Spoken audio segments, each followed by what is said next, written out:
Hi everyone, welcome to the केकेन। यहाँ पे हम पढ़ने वाले हैं जनरल ऑर्गेनिक केमिस्ट्री। तो उसी से पहले देख लेते हैं ऑर्गेनिक केमिस्ट्री क्या है। तो देख लेते हैं उसकी डेफिनेशन, ठीक है। तो यहाँ पे देखो, ऑर्गेनिक केमिस्ट्री एक्चुअल में है क्या कि it is the study of hydrocarbons and it's derivative. Study of hydrocarbons and it's derivative, ठीक है। Derivative of hydrocarbons,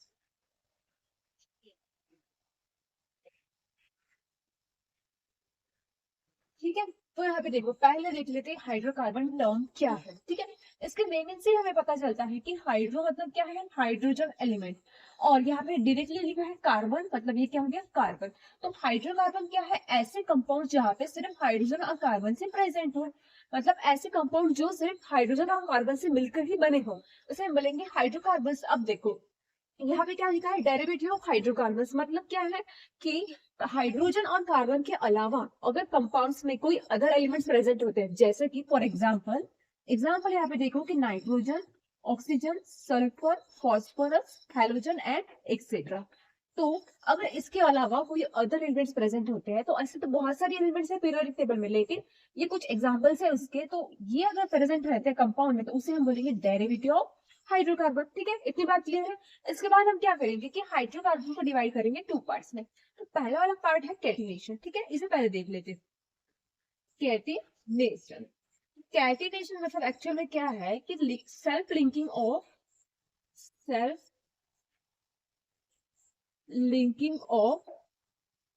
carbon atoms, इसको भी हम डिवाइड करेंगे थ्री पार्ट्स में, ठीक है। तो यहाँ पे देखो, फर्स्ट क्या है, स्ट्रेट चेन।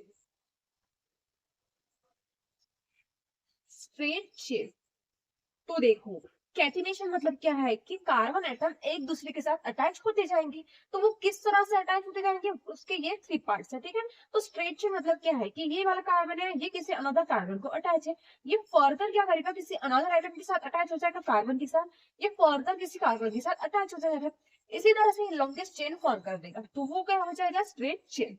इसके बाद आते हैं सेकेंड क्या है, ब्रांच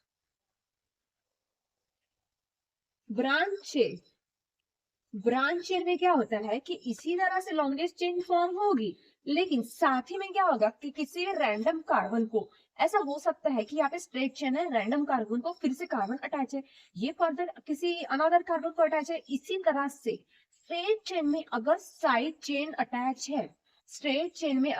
चेन अटैच है, तो उसे हम बोलेंगे ब्रांच चेन, ठीक है। ये साइड चेन है, ठीक है। इसके बाद आते हैं थर्ड वाला, वो क्या रहेगा, साइक्लिक मतलब क्या है कि वो कार्बन की आगे साइक्लिक रिंग फॉर्म कराते हैं। कैसे, अब यहाँ पे देखो, एक एग्जांपल बताती हूँ। इस तरह से यहाँ पे कार्बन है, इन्होंने क्या कर दिया, एक दूसरे के साथ बॉन्ड बना दिया। बॉन्ड बनाने के बाद इन्होंने क्या फॉर्म कर दिया, हेक्सागोनल रिंग। ये हेक्सागोनल शेप है, तो ये रिंग बना दी, तो ये क्या हो जाएगी, हेक्सागोनल रिंग। ये क्या है, साइक्लिक है, ठीक है। इसी तरह से 5 मेंबर रिंग भी रहती है और 4 मेंबर, ठीक है। स्टार्ट होती है रिंग बनाना 3 से, ठीक है, एंड फर्दर, ठीक है। इसके बाद यहाँ पे मैंने बोला कि एक पार्ट है कैटिनेशन, दूसरा पार्ट क्या है हाइड्रोकार्बन का, वो है टेट्रावैलेंस। अब टेट्रावैलेंस टर्म ये हम किस तरह से पढ़ेंगे, कार्बन को लेके, ये कार्बन है, इससे लेकर हम पढ़ेंगे टेट्रावैलेंस टर्म क्या है। कार्बन और हाइड्रोजन दोनों में इंक्लूड है, लेकिन जो टेट्रा है, टेट्रा वर्ड स्पेसिफिकली किसके लिए है, कार्बन के लिए। कैसे है वो देखते हैं। अब यहाँ पे देखो, जो अपना कार्बन है उसकी वैलेंसी कितनी होती है, वो होती है 4। उसकी वैलेंसी 4 होती है, ठीक है। तो वैलेंसी 4 होती है मतलब क्या है कि यहाँ पे ये अगर कार्बन है, कार्बन को 4 बॉन्ड्स अटैच होते हैं। कार्बन की जो वैलेंसी है वो 4 है, इसका मतलब कि उसको 4 बॉन्ड अटैच होने चाहिए, वो किसी भी तरह से हो। ये एक पार्ट हो गया, लेकिन फर्दर हम पढ़ेंगे आगे, ठीक है, इसी क्लास में। तो यहाँ पे देखो, कार्बन की मैंने बोली कि वैलेंसी होती है 4। अब कार्बन का देख लेते हैं इलेक्ट्रॉनिक कॉन्फ़िगरेशन। तो इलेक्ट्रॉनिक कॉन्फ़िगरेशन क्या होता है, इलेक्ट्रॉनिक कॉन्फ़िगरेशन क्या है कि 1s2 2s2 2p2, ठीक है। तो इसका बैलेंस इलेक्ट्रॉनिक कॉन्फ़िगरेशन क्या है कि 2s2 2p2, ठीक है। बैलेंस इलेक्ट्रॉन्स कितने हैं, 4 इलेक्ट्रॉन्स, ठीक है। इसके बाद यहाँ पे देखो, इसको हम लिखेंगे हाइब्रिड की ऑर्बिटल्स की फॉर्म में। तो यहाँ पे देखो, ये 1s2 का ऑर्बिट 1s, और ये 2s का ऑर्बिट, यहाँ पे भी देखो 2 इलेक्ट्रॉन है, ये 2s। अब बात करते हैं 2p। तो यहाँ पे इस तरह से इलेक्ट्रॉन्स है, ठीक है। तो ये आ जाएगा अपना 2p कार्बन का। अब जैसे कि मैंने बोला कि इसकी वैलेंस से 4 होती है, तो उसके आउटरमोस्ट शेल में कितने इलेक्ट्रॉन्स है, यहाँ पे 4 है। लेकिन ये मतलब पेयर्ड नहीं है, ये अनपेयर्ड है। इसे हमें कराना है पेयर्ड। तो किस तरह से पेयर्ड करेंगे, जब यहाँ पे हम 1 इलेक्ट्रॉन ऐड कर देंगे, यहाँ पे 1 इलेक्ट्रॉन ऐड करेंगे, और यहाँ पे 2 इलेक्ट्रॉन्स ऐड करेंगे, तो उसकी बैलेंस क्या हो जाएगी 4। कैसे, 1 2 3 4, उसकी बैलेंस हो जाएगी 4। अब इसे किस तरह से हम बैलेंस सेटिस्फाई कर सकते हैं वो देखते हैं, ठीक है। इसके लिए यहाँ पे देखो, ये जो मैंने बताया ये है ग्राउंड स्टेट, ये वाला, ठीक है। अब देखते हैं इसी में एक्साइटेड स्टेट। एक्साइटेड स्टेट में क्या होता है कि 1s सिंपली सेम ही रहेगा, 2s यहाँ पे देखो, यहाँ पे कुछ चेंजेस होने वाले हैं, ठीक है, वो देखते हैं। तो यहाँ पे देखो, ये इलेक्ट्रॉन यहीं पे रहेगा, ठीक है। ये जो इलेक्ट्रॉन है ये वाला प्रमोट हो जाएगा आगे जाके। तो यहाँ पे पहले ये वाले इलेक्ट्रॉन्स लिख लेते हैं, ये सेम ही रहे तीनों भी इलेक्ट्रॉन्स। ये वाला जो इलेक्ट्रॉन है यहाँ पे ये प्रमोट हो गया, या फिर आप बोल सकते हैं कि शिफ्ट हो गया। शिफ्ट होने के बाद इसने अपनी स्पिन बदल दी, ठीक है। जब भी प्रमोट होगा वो अपनी स्पिन बदलेगा, ठीक है। इसके बाद यहाँ पे देखो, यहाँ पे हमें कितने इलेक्ट्रॉन्स चाहिए, 1 2 3 4, इस तरह से, ठीक है। तो इसके लिए हमें क्या करना पड़ेगा, ऐसा अगर कम करते हैं हम, तो कार्बन की 4 वैलेंस जो होती है वो सेटिस्फाई होती है। 4 वैलेंस से मतलब कितने इलेक्ट्रॉन्स रहेंगे उसको ऑटोनोमस शेल में, 8 इलेक्ट्रॉन्स। अब कितने हैं, 2 2 4, ठीक है। 4 इलेक्ट्रॉन्स है, हमें करा रहे हैं 8 इलेक्ट्रॉन्स। इसलिए हम क्या करेंगे, अब आते हैं हाइड्रोजन पर। मैंने बोला कि हमें हाइड्रोजन की जरूरत रहेगी और कार्बन की। तो हाइड्रोजन का जो इलेक्ट्रॉनिक कॉन्फ़िगरेशन क्या होता है, 1s1, ठीक है। इतनी बात क्लियर है, 1s1। इसे हम ऑर्बिटल के फॉर्म में कैसे लिखते हैं, ये ऐसे, ये है 1s ऑर्बिटल, 1s ऑर्बिटल, इसमें है 1 इलेक्ट्रॉन। तो इसी तरह से यहाँ पे क्या होगा कि यहाँ पे आएंगे 4 हाइड्रोजन इसके साथ बॉन्ड बनाने के लिए, ठीक है। तो यहाँ पे देखो, यहाँ पे मैं साइड में थोड़े से बॉन्ड बना लेती हूँ। यहाँ पे आ गया ये 4 हाइड्रोजन, ये एग्जैक्ट इसी के नीचे रहता है, लेकिन फिर भी कोई बात नहीं। तो यहाँ पे देखो, ये इसके साथ बॉन्ड बनाएगा, ये इसके साथ बॉन्ड बनेगा, ये इसके साथ, ये इसके साथ, ठीक है। तो इसके बाद हमें रिजल्ट क्या मिलेगा, ये तो एज इट इज रहेगा, इसे लिखने की जरूरत नहीं, लेकिन ठीक ठीक है फिर भी। और यहाँ पे इन्होंने आपस में बना लिया बॉन्ड।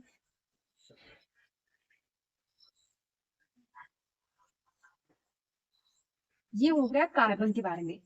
अब हाइड्रोजन का क्या होगा, 4 हाइड्रोजन है, एक ही दिखा रहे हैं।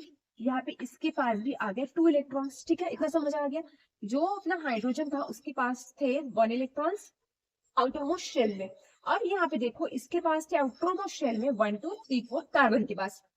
अब देखो, यहाँ पे 1 2 3 4 5 6 7 8, मतलब इसके पास आ गए 8 इलेक्ट्रॉन्स। और जो हाइड्रोजन है, ऐसे 4 हाइड्रोजन है, इनके पास आउटरमोस्ट शेल में आ गए 2 इलेक्ट्रॉन्स। अब देखो, जैसे कि मैंने बोला कि बैलेंस से सेटिस्फाई करने के लिए उसके पास होने चाहिए 8 इलेक्ट्रॉन्स और 4 बॉन्ड्स, ठीक है।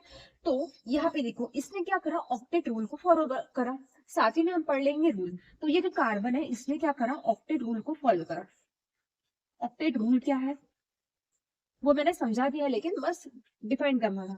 और ये जो हाइड्रोजन है ये क्या करता है, ये ड्यूएट रूल को फॉलो करता है, ड्यूएट रूल,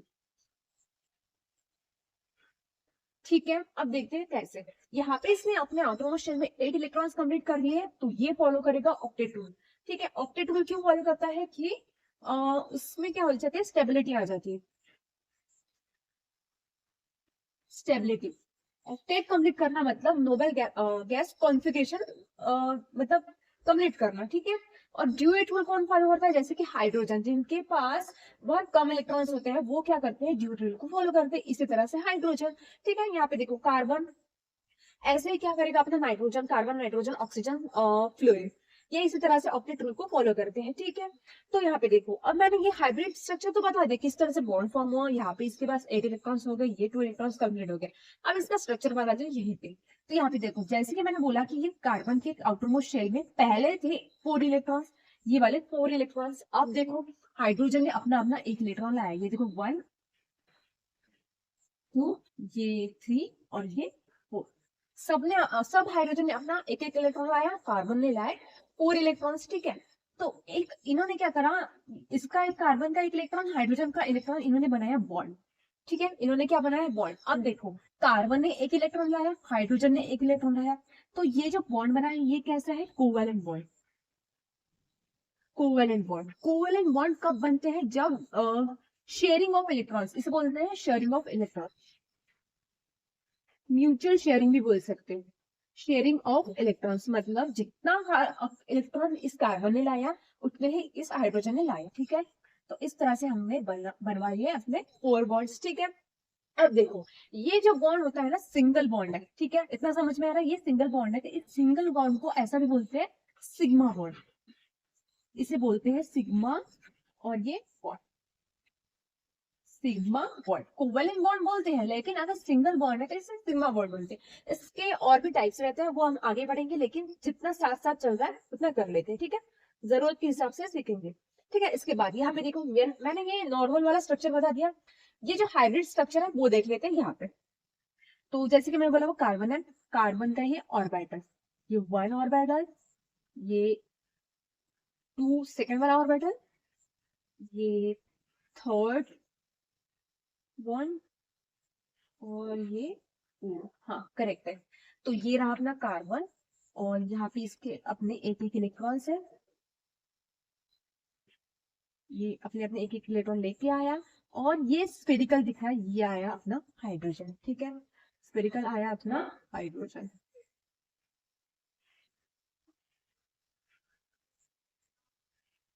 ये जो दिख रहे हैं ना आपको, ये वाले शेप, ये है हाइब्रिड स्ट्रक्चर। ठीक है, तो हाइब्रिडाइजेशन के बाद ये इस तरह से फॉर्म कर देते हैं। जैसे यहाँ पे देखो, ये लोब कैसा है, लार्ज है, यहाँ पे इसका जो मैंने निकाला था इसी का, वो छोटा था, तो ये हाइब्रिड के बाद ऐसे फॉर्म होते हैं। और जो हाइड्रोजन है इसका स्पेरिकल रहेगा। इस तरह से इन्होंने मतलब हाइब्रिड स्ट्रक्चर फॉर्म कर दिया। इसके बाद यहाँ पे देखो, ये देखो, ये शेप कैसा दिख रहा है आपको, टेट्राहेड्रल शेप है। ठीक है, ये क्या है, टेट्राहेड्रल शेप। तो हाइब्रिड स्ट्रक्चर कुछ इस तरह से निकालना पड़ता है कि उसका टेट्राहेड्रल स्ट्रक्चर दिखे। तो यहाँ पे देखो क्या बोला था, टेट्रा वैलेंस, टेट्रा मतलब इसका स्ट्रक्चर, और वैलेंसी हमने देख ली कि इसकी वैलेंसी क्या हो जाएगी हाइब्रिडाइजेशन के बाद, 4। ठीक है, इस तरह से। अब देखो, यहाँ पे इसका हाइब्रिडाइजेशन आता है sp2, sp3, sorry sp3। Hybridisation कैसे देखेंगे, अब देखो, जैसे कि मैंने बोला था कि ये 1s2 2s2 2p2। ठीक है, तो ये क्या है अपना, ये यहाँ पे देखती हूँ 1s 2s, और ये तीनों थे 2p। तो s कितने मतलब हाइब्रिडाइजेशन में गए, s1, मतलब एक s गया, और 1 2 3 कितने p गए, 3। तो इन शॉर्ट इसका हाइब्रिडाइजेशन हो जाएगा sp3। हाइब्रिडाइजेशन समझ में आ गया। ठीक है, इसके बाद हम देख लेते हैं हाइब्रिडाइजेशन किस तरह से हम निकालते हैं। ये तो हमने निकाला CH4 का, ये है CH4 मॉलिक्यूल हमने जो बनाया है, इसे बोलते हैं CH4 मॉलिक्यूल, और लोअर क्लासेस में हमने पढ़ा है इसका कॉमन नेम रहता है मीथेन। ठीक है, आगे चल के हम आईपैक नोमेनक्लेचर पढ़ेंगे, लेकिन फिर भी ठीक है। इसके बाद यहाँ पे, अब वहां पे देखते हैं, वहां पे हमने लिखा है कि इसमें हम निकालने वाले हैं हाइब्रिडाइजेशन। ठीक है, तो हाइब्रिडाइजेशन किस तरह से निकालते हैं वो देखते हैं। अब देखो, एक ना मैंने बताया था आपको सिग्मा बॉन्ड। ठीक है, तो यहाँ पे देखो, ये क्या है, सिंगल बॉन्ड है, तो ये रहेगा सिग्मा। नेक्स्ट वाला बॉन्ड अगर आता है, यहाँ पे कार्बन है। ठीक है, यहाँ पे कार्बन है समझो, जैसे कि मैंने बोला कि कार्बन की वैलेंसी होती है 4। ठीक है, तो यहाँ पे सेटिस्फाई कर लेते हैं। ये देखो, ये कैसे सेटिस्फाई करी वो भी बता दीजिए। एक काम कर रहे थे, इससे पहले पढ़ लेते एक बार।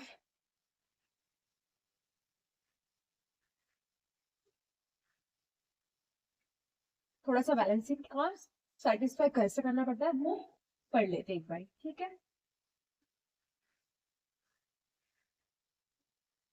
तो यहाँ पे देखो, जैसे कि मैंने पढ़ा है आपको कि जो हाइड्रोजन की होती है 4 वैलेंसी, ये वाला स्ट्रक्चर हमने पढ़ा, इसका हाइब्रिडाइजेशन क्या आया था, sp3। कैसे आया वो देखते हैं। अब देखो, इससे आप शॉर्टकट से भी पढ़ सकते हो कि यहाँ पे देखो, ये सिग्मा सिग्मा बॉन्ड है। ठीक है, नेक्स्ट वाला बॉन्ड आता है तो वो रहेगा 5, थर्ड बॉन्ड आता है तो वो रहेगा 5, इसके बाद अगर बॉन्ड आता है फोर्थ वाला तो वो रहेगा डेल्टा। इतना ध्यान रखो। अब देखो, अगर किसी भी कंपाउंड में कार्बन कार्बन के बीच में भी बोल सकते हैं, कार्बन कार्बन के बीच में अगर पाई बॉन्ड नहीं है, पाई बॉन्ड मतलब कैसा, ये एक तो ये और ये दो पाई बॉन्ड है बीच में के, एक तो सेकंड या फिर थर्ड। ठीक है, तो अगर पाई बॉन्ड 0 रहते हैं तो उसका हाइब्रिडाइजेशन हो जाएगा sp3। पाई बॉन्ड अगर रहते हैं 1 किसी भी कंपाउंड में तो वो हो जाएगा sp2। इसके बाद यहाँ पे पाई बॉन्ड अगर रहते हैं दो पाई बॉन्ड मतलब कौन से, ये एक दो, ठीक है, तो वो हो जाएगा sp हाइब्रिडाइजेशन, ठीक है। तो सबसे पहले जो कंपाउंड में बॉन्ड रहेगा वो रहेगा सिग्मा बॉन्ड। सिग्मा बॉन्ड तो रहेगा ही रहेगा। उसके बाद पॉसिबिलिटी आती है पाई बॉन्ड की। इसके बाद आती है थर्ड वाला बॉन्ड जो रहेगा वो रहेगा पाई बॉन्ड, ठीक है। तो है देखो यहाँ पे क्या है, ये सिग्मा बॉन्ड है, मतलब इस पूरे स्ट्रक्चर में कोई भी पाई बॉन्ड नहीं है, तो इसका हाइब्रिडाइजेशन हो गया sp3। देखो पाई बॉन्ड 0। इसके बाद यहाँ पे देखो, यहाँ पे कार्बन है, कार्बन कार्बन के बीच में आ गया डबल बॉन्ड। डबल बॉन्ड आने के बाद यहाँ पे देखो 1 2, इसकी वैलेंस सेटिस्फाई करनी है 3 और ये 4, इसको हम कर देंगे हाइड्रोजन अटैच। इस कार्बन की 1 2 3 4 वैलेंसी हो गई। इसी तरह से इस नेक्स्ट वाले कार्बन की भी हम कर लेते हैं वैलेंसी कंप्लीट। अब हो गई वैलेंसी कंप्लीट, कोई इश्यू है वैलेंसी में नहीं। तो यहाँ पे देखो इस पूरे स्ट्रक्चर में कितने पाई बॉन्ड्स है, वन पाई बॉन्ड है। तो यहाँ पे देखो, यहाँ पे क्या हाइब्रिडाइजेशन आ जाएगा sp2, ठीक है। तो इसमें दोनों में जो कार्बन है उनका हाइब्रिडाइजेशन सेम रहेगा, वो रहेगा sp2, ठीक है। तो इसके बाद यहाँ पे देखो ये इसके बीच में हम निकाल लेते हैं ट्रिपल बॉन्ड कार्बन कार्बन के बीच में। इसके बाद यहाँ पे देखो 1 2 3, इसकी वैलेंस सेटिस्फाई है नहीं है, तो यहाँ पे हम और बॉन्ड अटैच कर देते हैं और यहाँ पे हम हाइड्रोजन कंसिडर करते हैं, ठीक है। तो यहाँ पे देखो ये हो गया सेम स्ट्रक्चर, ठीक है, सिमेट्री है, इधर भी हाइड्रोजन आएगा उधर भी आर्गोनिक। अब देखो पाई बॉन्ड कितने हैं, 1 और ये 2 पाई बॉन्ड। ये पहला वाला कौन सा है, ये है सिग्मा बॉन्ड। 2 पाई बॉन्ड है तो इसका हाइब्रिडाइजेशन हो जाएगा sp, ठीक है, आसान है, ठीक है। इसके बाद यहाँ पे देखो, अब यही हाइब्रिडाइजेशन हम वहां पे पढ़ेंगे। स्ट्रक्चर थोड़ा बड़ा है लेकिन कोई बात नहीं, हमें बस स्ट्रक्चर को देख के डरना नहीं है, इतना ही बताना है कि वहां पे हाइड्रोजन कितना है।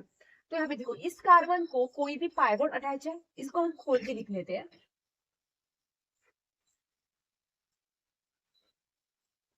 ये जो अटैच है ये वाला कार्बन है, ठीक है, इसको हाइड्रोजन है और ये डबल बॉन्ड, ठीक है। ये कार्बन को कोई भी पाई बॉन्ड अटैच नहीं है, तो इसका हाइब्रिडाइजेशन क्या हो जाएगा sp3, ठीक है। यहाँ पे देखो इस कार्बन को कितने पाई बॉन्ड्स अटैच है, 1 पाई बॉन्ड अटैच है, तो ये हो जाएगा sp2, ठीक है। इस कार्बन को कितने पाई बॉन्ड्स अटैच है, दोनों भी साइड में देखना है, ये एक पाई बॉन्ड है ये एक पाई बॉन्ड है, तो ये क्या हो जाएगा sp, ठीक है। इसके बाद यहाँ पे देखो इस कार्बन को कितने अटैच है, 1, बस डबल बॉन्ड देखना है, तो यहाँ पे 1 अटैच है तो ये आ जाएगा sp और ये 2, ठीक है। इसी तरह से अब देखो जैसे कि मैंने वहां पे पढ़ाया था कि कार्बन डबल बॉन्ड कार्बन है, वहां पे देखो सेकंड एग्जांपल, तो हमने उसकी वैलेंसी सेटिस्फाई कर ली 2 हाइड्रोजन लगा के। अब यहाँ पे देखो यहाँ पे क्या है, यहाँ पे ये 1 बॉन्ड है, यहाँ पे सेकंड बॉन्ड, ये थर्ड बॉन्ड, तो वैलेंसी सेटिस्फाई करने के लिए ये रहेगा हाइड्रोजन। ये जो डॉट है ये रहता है कार्बन, ठीक है। इसके बाद कितने बॉन्ड्स अटैच है पाई बॉन्ड, तो यहाँ पे कितने 1 है, तो ये हो जाएगा sp2। सेम इसका भी रहेगा, ठीक है। अब ये देखो 1 2 3 सेम कार्बन दिख रहे हैं, तो एक का निकाल लेते हैं बस काफी है, बाकी के सेम ही रहेंगे। तो यहाँ पे 1 2 3 और ये 4 बैलेंस सेटिस्फाई पहले कर लेना है, बाद में देखो यहाँ पे कोई भी पाई बॉन्ड नहीं है, इसका मतलब ये आ जाएगा sp3। वही रहेगा हाइब्रिडेशन इस कार्बन का इस कार्बन का भी, ठीक है। यहाँ बात क्लियर है, एग्जाम्पल आपको समझ आ गया। अब देखते हैं नेक्स्ट वाला एग्जाम्पल। तो यहाँ पे देखो इस कार्बन को अटैच है ये साइड में ट्रिपल बॉन्ड, ठीक है। अब आप है ना एक काम करा करो, कोई कार्बन के 2 साइड्स रहते हैं तो ज्यादा जहाँ पे पाई बॉन्ड्स है, ज्यादा जहाँ पे बॉन्ड्स है वहां पे देख लिया करो पहले, ठीक है। अब देखो ये इस कार्बन के इधर के साइड में कितने ज्यादा बॉन्ड्स है ना, ज्यादा बॉन्ड्स है, तो यहाँ पे देखो 1 2 पाई बॉन्ड्स कितने होंगे 1 2, तो ये आ जाएगा अपना s और ये p, ठीक है। तो इसके बाद यहाँ पे देखो इस कार्बन में कितने पाई बॉन्ड्स अटैच है, बस पाई बॉन्ड देखो 1 है, 1 पाई बॉन्ड है, मतलब ये आ जाएगा sp2। इस कार्बन को अटैच है 2 पाई बॉन्ड्स, तो ये आ जाएगा sp। सेम ये वाला कार्बन सेम है तो इसका भी आ जाएगा sp2। अब यहाँ पे देखिए ये बेंजीन रिंग है, इसको थोड़ा सा खोल के लिखते हैं। यहाँ पे देखो ये 1 2 3 3 वैलेंसी होगी, यहाँ पे एक हाइड्रोजन आ जाएगा, ये हो जाएगा 4th वैलेंसी। इसके बाद यहाँ पे देखो कितने पाई बॉन्ड है, सिंगल पाई बॉन्ड है, सिंगल पाई बॉन्ड है मतलब ये हो जाएगा sp2। अब सारे कार्बन सेम है, तो ये जितने भी 6 कार्बन है इनका जो हाइब्रिडाइजेशन हो जाएगा ये हो जाएगा sp2। इसके बाद यहाँ पे हमें बताना है इस दो क्वेश्चंस में कि sp2 बॉन्ड्स कितने हैं। हाइब्रिडाइजेशन हमें निकालना आ गया, अब बताएंगे sp2 बॉन्ड्स कितने हैं। जब भी sp2 बॉन्ड रहता है तो वो कैसा रहता है, कार्बन डबल बॉन्ड कार्बन, ठीक है। यहाँ पे देखिए सेकंड एग्जांपल sp2 है, उसमें क्या था, कार्बन डबल बॉन्ड कार्बन। तो यहाँ पे कितने कार्बन डबल बॉन्ड कार्बन है, 1, ये 2, तो ये हो गया 1, ये 2, मतलब यहाँ पे 2 sp2 बॉन्ड है। तो इस एग्जांपल में हमें बताना है कि कितने sp2 बॉन्ड है, 1 2 3, तो यहाँ पे कितने हैं, 3, ठीक है। तो यहाँ पे हमें बताना है कि यहाँ पे कितने पाई इलेक्ट्रॉन्स प्रेजेंट है, पाई इलेक्ट्रॉन्स, ठीक है, पाई इलेक्ट्रॉन्स बताने हैं। अब देखो ये सिग्मा बॉन्ड है, इसमें रहते हैं 2 इलेक्ट्रॉन्स, ये पाई बॉन्ड है, इसमें भी रहते हैं 2 इलेक्ट्रॉन्स, तो सिंगल पाई बॉन्ड में रहते हैं 2 इलेक्ट्रॉन्स, ठीक है। तो यहाँ पे देखो कितने पाई बॉन्ड्स है, 1 2 3 4 5 6 7, 7 पाई बॉन्ड्स है, सिंगल पाई बॉन्ड में रहते हैं 2 इलेक्ट्रॉन्स। तो यहाँ पे इसे हम करेंगे 2 से मल्टीप्लाई, तो ये आ जाएगा 14 इसका आंसर। तो यहाँ पे कितने पाई इलेक्ट्रॉन्स है, 14 पाई इलेक्ट्रॉन्स। इसके बाद यहाँ पे देखो 1 2 3 4 5, तो यहाँ पे 5 इंटू 2, तो ये आ जाएगा 10 पाई इलेक्ट्रॉन्स, ठीक है। इतना क्लियर है। अब देख लेते हैं कि यहाँ पे हाइब्रिडाइजेशन में कितना परसेंटेज एस कैरेक्टर होता है, कितना परसेंटेज पी कैरेक्टर होता है। वो एक चार्ट है,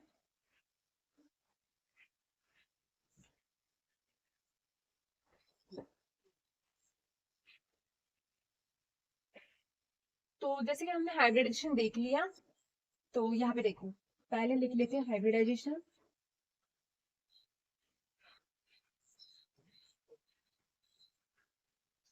हाइब्रिडाइजेशन यहाँ पे लिखेंगे S character, percent S character,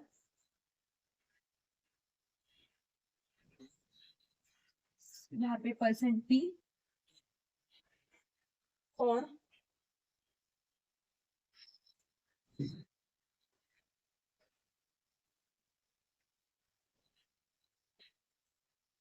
यहाँ पे देख लेते हैं बॉन्ड एंगल,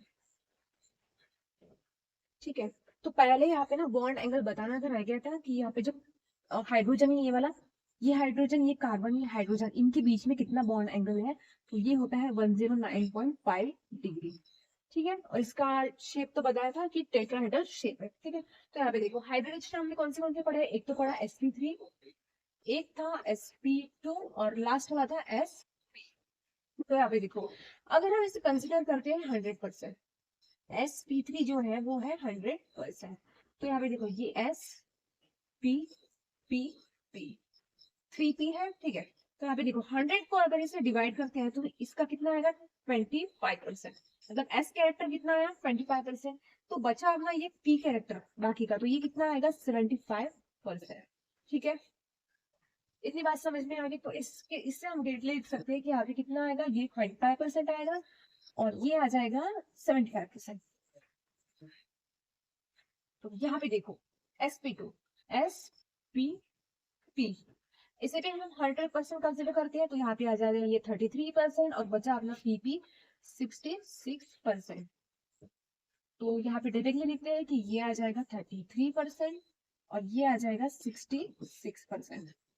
तो sp में यहाँ पे कितना आएगा, ये 50 आएगा, ये 50 आएगा, 50% एस कैरेक्टर, 50% पी कैरेक्टर, ठीक है। अब देखते हैं इसका बॉन्ड एंगल, ठीक है। तो यहाँ पे देखो ये जो स्ट्रक्चर है, ये स्ट्रक्चर है CH4 का, ठीक है, मतलब ये स्ट्रक्चर है sp3 हाइब्रिडाइज का। तो यहाँ पे देखो अगर हम इसके किसी भी तरह से रोटेट करते हैं तो इसका हमें सेम दिख रहा है, मतलब 3D में। तो ये जो एंगल है इसका एंगल कितना आता है, 109.5। ये हाइड्रोजन है, ये कार्बन है, ये हाइड्रोजन है, मतलब व्हाइट बॉल जो है वो हाइड्रोजन है, ब्लैक बॉल जो है वो कार्बन है। तो इनके बीच का जो एंगल रहेगा वो रहेगा 109.5 डिग्री। अगर हम इसे किसी भी तरह से रोटेट करते हैं फिर भी एंगल सेम ही आएगा, ठीक है। तो यहाँ पे बॉन्ड एंगल आ जाएगा 109.5 डिग्री। इसी तरह से हम स्ट्रक्चर देख लेते हैं sp2 का, sp2 हाइब्रिडाइज स्ट्रक्चर। ये स्ट्रक्चर आप बोल सकते हो कि जो हमने पहले निकाला था, C डबल बॉन्ड O और इसमें हाइड्रोजन अटैच से, ये भी स्ट्रक्चर आप बोल सकते हो, ठीक है। यहाँ पे देखो जैसे कि मैंने बोला कि जो ब्लैक बॉल्स रह गए वो कार्बन रह गए, बाकी के व्हाइट बॉल्स जो रह गए हाइड्रोजन रह गए।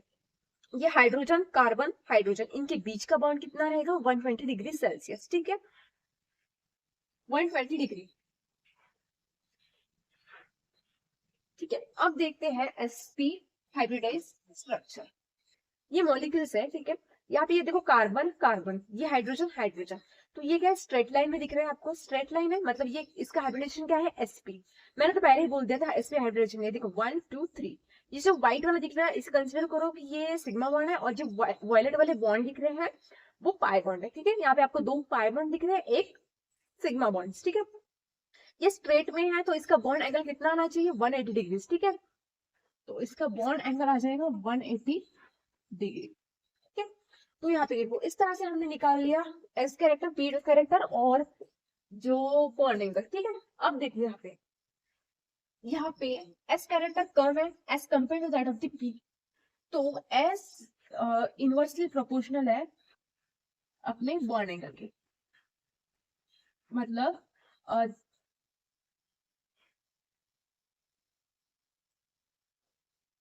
हाँ S character is inversely proportional to bond angle, क्योंकि यहाँ पे देखो जितना कम बॉन्ड एंगल उतना, सॉरी सर ये गलत हो गया, S is directly proportional to bond angle and inversely proportional to P character, ठीक है। मतलब जो एस रहेगा is directly proportional to bond angle, जितना ज्यादा एस कैरेक्टर उतना ज्यादा बॉन्ड एंगल, और जितना पी कैरेक्टर रहेगा उतना कम अपना बॉन्ड एंगल रहेगा। ये वाला मैंने इनकरेक्ट बताया था, ठीक है। तो इसके बाद देखो ये वाला जो है ना ये याद रखना है, ठीक है। ये वाला बहुत काम आता है आपके एग्जाम पॉइंट्स ऑफ व्यू में, जैसे कि एंट्रेंसेस में, ठीक है। तो यहाँ पे जितना ज्यादा एस कैरेक्टर उतना ज्यादा बॉन्ड एंगल, जितना ज्यादा पी कैरेक्टर उतना कम बॉन्ड एंगल, ठीक है। इनवर्सली प्रोपोर्शनल है, ये डायरेक्टली प्रोपोर्शनल है, ठीक है। सो आज की क्लास के लिए बस इतना ही। If you find this video helpful don't forget to subscribe my channel.